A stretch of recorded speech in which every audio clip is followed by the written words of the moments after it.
masih keneh panjang lalakon moal kabahas datang ke puasa hareup yes ieu mah urang ngajina santai bae asal nganyahokeun hungkul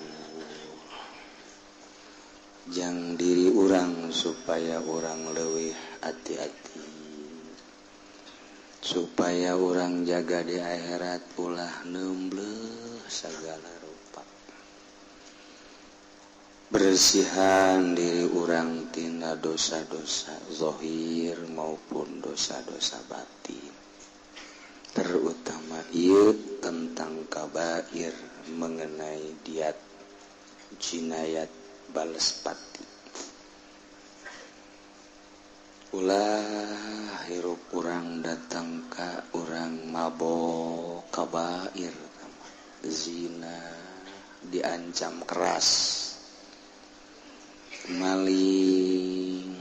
ngabunuh eta mah ancamanna keras sehingga eta mah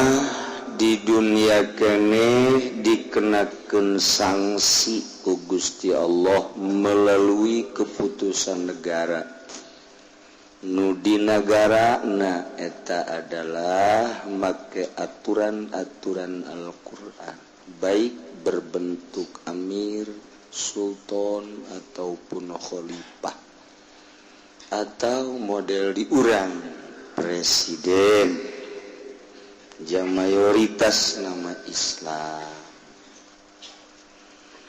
tah mabok lain letik-letik dosa sebab eta sangsina kudu dirangket 80 rangket pan kuari mabok teh geus dijadikeun tren anak muda lamun teu mabok wah ortodok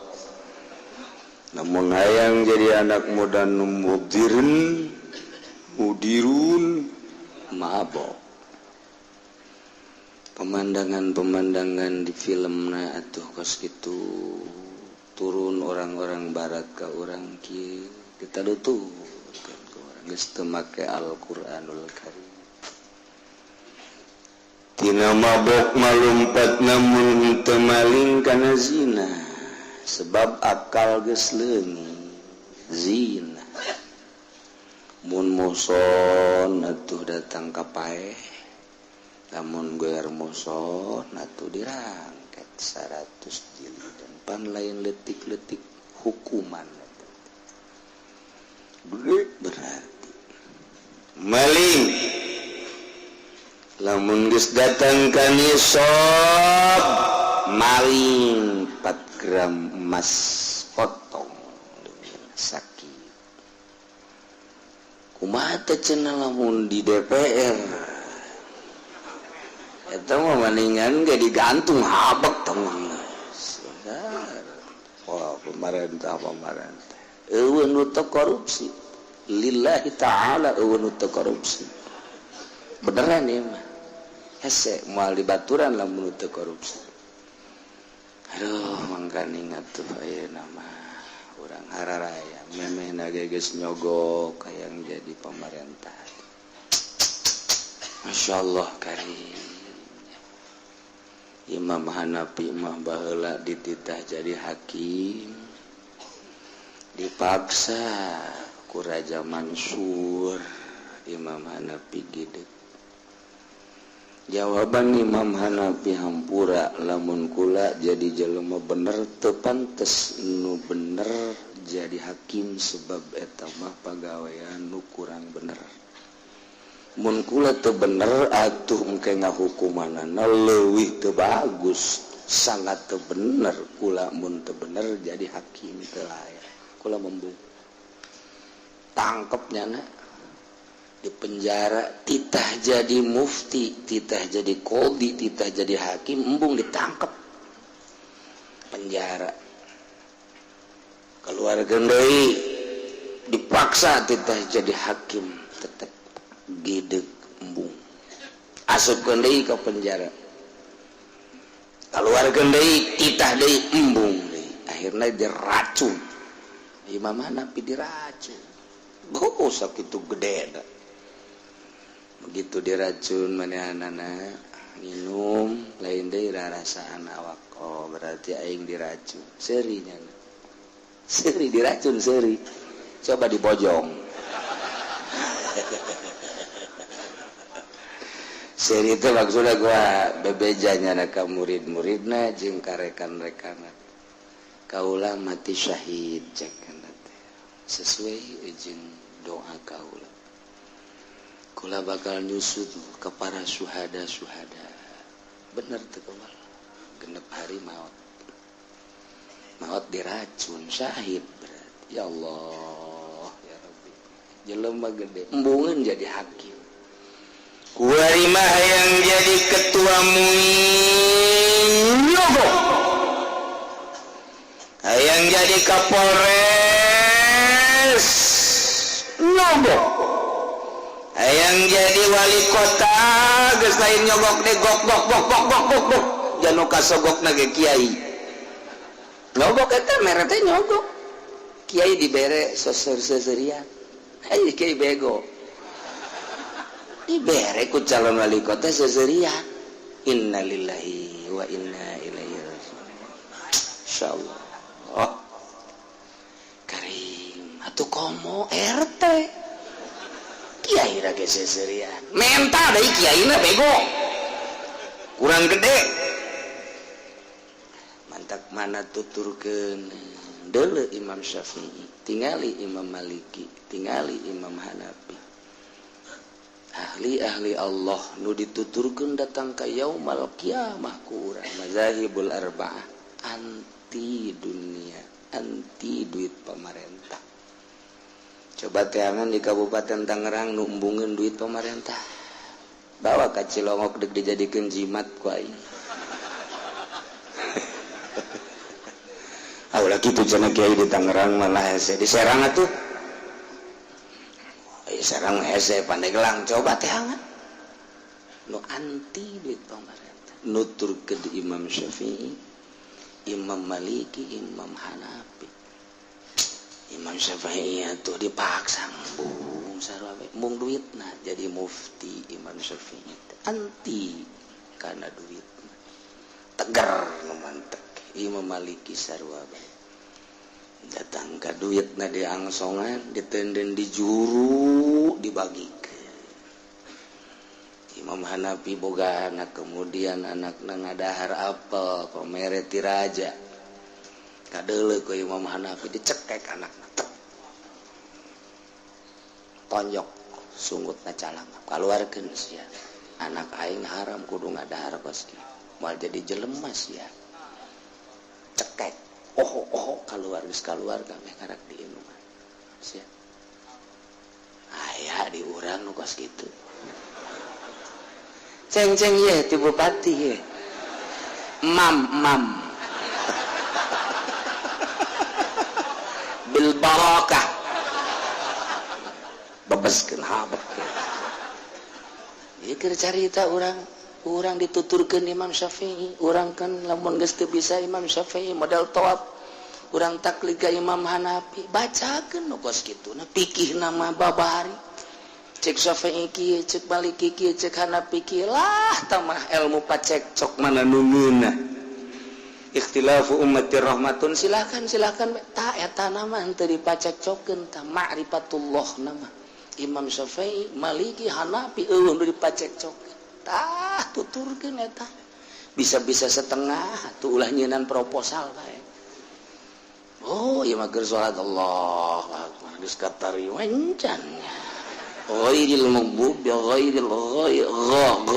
ghair mudah-mudahan we kata ieu hayang meuli Avanza ieu teh waladhdallin kiai tolol tuturkeun mana umat kuari Masya Allah ilmu masa gudang warokna mana ieu keur carita dongeng nu kurang ditaluturkeun ieu pahamna urang teu bisa make Syafi'i tawaf Hanafi lah Ayo ditenturkan ke orang sok dihula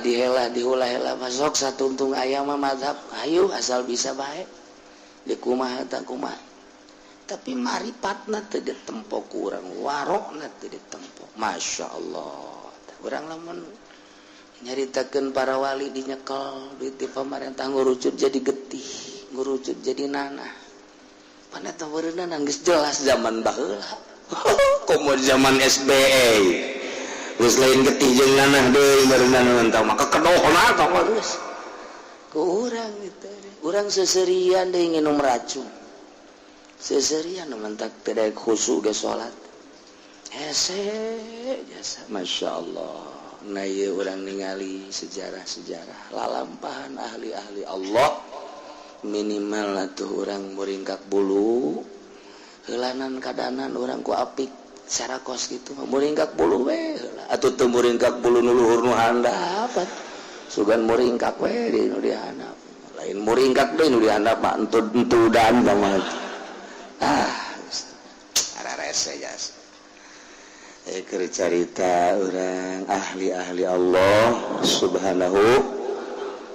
tayun tadi kiai-kiai anu maot teh kiai-kiai anu boga silsilah dicokot ku Gusti Allah sepuh ya terus gantina dimeranggen bae kuari geus gantina aya mah ayangan barang ditempo ka ditu atuh kos kitu kaayaana zaman kan DPR pusat panu neruskeun ayeuna teh di deuleuna geus saliwatna ge atuh biasa-biasa bae Jawa Tengah Semarang aya ge biasa bae di Jawa Timur biasa bae tinggal aya hiji deui Habib Lutfi ge geus batur cak jana geus batur cak jana kamari ieu mah boga batur teh 5 hiji Gus Dur kadua Ki Fawaid katilu Badim Kendal nomor kaopatna sekumpul Kalimantan 5 jeung nyana sekumpul maot rame ribuan ku ari nuzarahna dibangun miliaran setidaknya kalau di Kalimantan mun nyana ngaji kabeh TV Farum saluranana kabeh saprovinsi Kalimantan ngaji kabeh nyana mah teu hayangan dikondisikeun we kos kitu kemudian atuh Ki Fawaid maot kemudian Gus Dur geus maot aya Mbah Ndim hiji deui ge atuh biasa artina masih nyambungan kulantaran nyana aya kegiatan kadang di NU kadang nyambung menyambung teu cara nu kamari nyambung kene tinggal hiji deui mentak hesek sedengkeun bebah-beblot pina geus kolot deuk ka saha kos kitu mah pan teu bisa dikondisikeun kumaha ilham ketua thariqah mah hese teu bisa dipilih demokrasi teu bisa nyana geus bingungeun ku ari nempo sa Indonesia nyana nyahungan sa Indonesia Jawa Timur Jawa Tengah Jawa Barat Lampung Kalimantan Aceh Padang terus nyanangan sakadar cerik ngurucut cai mata teu kumaha dina harti ieu geus kabawa kabeh ku ombak erosi kiai anu teu boga HP kiai anu teu boga TV aya cenah di Cisoka teu boga TV bener tapi nyana sok nilu ka tetangga atuh jawa keneh-keneh ge mending boga atuh ngariweukeun batur teman ya Allah ya Rabb Masya Allah aya anu cicing bae teu ka mana emang cicing ge teu kapake nya nu mantak RT tilok datang sapiranya atulah ya cicing teu kapake mun kapake mah ancul-anculan sarua jeung batur oh ya Allah nu mantak iza tajal jalal alim tajal jalal alam di mana ancul-anculan kiai alam bakal leuwih riweuh ancul-anculan tergantung alimna kiaina teu tarariis urang silaturahmi ka kiai kadenya amanat ya di dalam kurang dukung nomor sekian si adek salah si adek atuh murid mah daek bae orang nyana mah geus diwawalan pan eta teu sejuk sakedeung deui partai beres pilkada moal kobol deui partai kiai geus baroga pilihan kabeh nu PKB Petilu Golkar ieu kiai blon ya bangsa ke Demokrat ya. Lain hayu ngararaji bae lempeng-lempeng ke ulah loba pas ini akibatna pas ini aya kiai anu kamari puasa Rebo ke belah dia puasa Salasa ke belah dia ulang hiji nah naona ngeblon-blon awak lain hayu dulur lah atuh nu geus manggeus bae urang ngahiji bae besi ka bawa pae geus urang benerna mah cek Allah kabeh pada boga keyakinan jeung boga aturan tiiskan ke masyarakat. Waalaikumsalam. Siap puasa Salasanya? Jadi dia ulah. Berarti dia ulah. Mungkin lah. Bagus. Beres silaturahim maka dijadi-jadi lah cenah ieu. Bodoh, teka dia gitu masalah. Giliran werda kebal di suratan ku jadi. Bos, sini dong. Jangan saya makan puasanya Selasa enggak apa-apa, bos mah, kecuali yang bukan bos. Kiai oplo teman lo kosita tiiskeun diri engke ka bawa tiis umat meureun nu mantak teu nurut ka nyana ge urangna meureunana encan layak diturutan geus jauh ku berarti Quran hadis geus ulah aya hawa nafsu sia teu nuturkeun pamarentah awas ya jeung masyarakat ge meureunana naik tuturkeun mah nya ge nuturkeun teu kudu hese-hese sebodoh sia tuh geus ku aing deui bejaan teu mah sebodohnya aing teu tanggung jawab geus masing-masing bae geus beres ieu mah henteu geus anu kamari Salasa ulah ngaji ka aing ya tungtungna mah nu ngaji we di nyana teu tarariis masyaallah kurang teu hawa nafsu kadanan ku ngomong kieu bae nuturkeun aing nuturkeun batur bala aing mah sapira aing ilmuna ge leutik sabodo tama keur akur bae jeung aing atom deuk keur henteu naon tengenaheun pan ieu mah sia teu nuturkeun aing pan kiai sagedeng aing jadi abuya sia si teu nyebut abuya ka aing kiai pan aing anu nanya ka mana Mang Haji bae go sia kiai atuh teu ngomong kiai sia ka aing teu kadeuleu udeng-udeng aing sorban aing teu kadeuleu kiai ka mana tarada deres aing sebut kiai gitu mah aing ditanya tarariis isuk mah mama atuh kiai mamanukan ke mana